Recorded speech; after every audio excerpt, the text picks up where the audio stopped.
This is the old World War II Royal Air Force Quadrant Tower. It stands not far from Dunure, overlooking the Firth of Clyde. It appears on World War II aerial photographs, and later it's shown on the map as being an HM Coastguard Lookout station.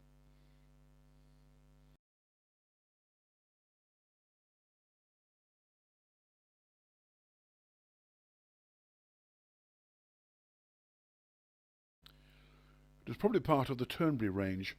This was operated by RAF Coastal Command from the nearby Turnberry airfield.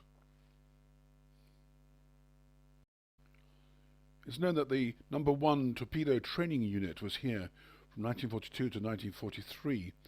It's also known that aircraft from Turnberry airfield were here to practice their anti-submarine techniques. It's recorded that some of the tests on the famous Barnes-Wallis's bouncing bomb took place here.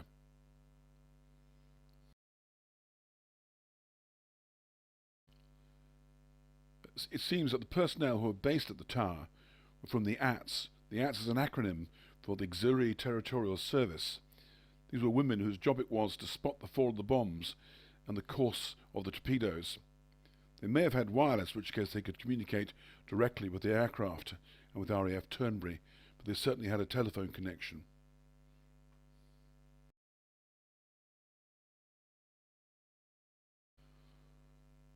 The tower is a relatively simple construction, using concrete, brick and corrugated iron.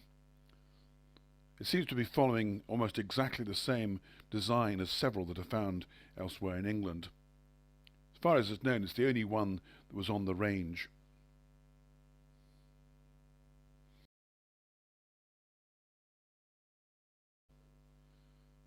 There was a small room beneath the stairs with a window and a door. Considering its location, this is probably a chemical toilet. There's certainly no sign of plumbing.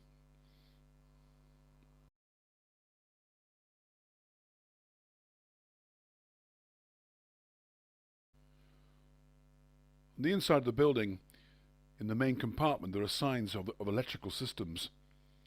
On the outside, on the side facing the east, there are large metal bolts.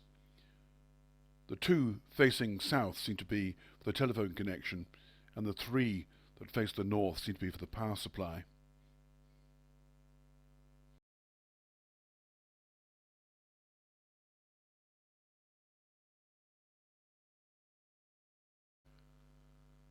The location was carefully chosen.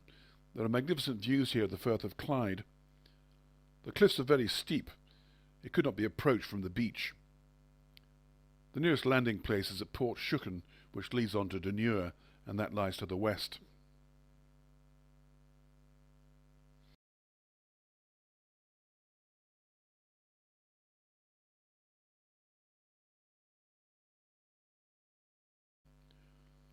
The tower is easily reached as it stands on the Ayrshire coastal path.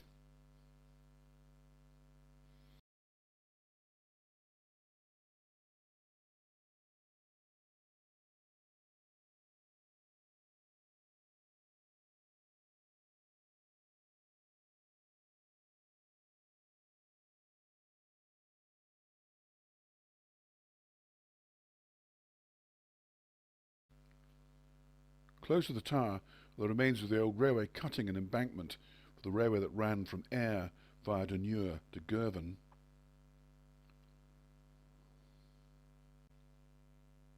Of interest to those who are familiar with the Kelvingrove's famous skeleton of a Clydesdale horse known as the Barrenbuckle Ivy, it ended its days at nearby Dunure Mains and was first buried there. Standing close to the main road, not far from Dunure Mains, is a building that looks rather like a large chapel. It's got what looks like crosses on the gable ends, and it has chapel-like windows. It was actually the corn mill for the Culzean estate.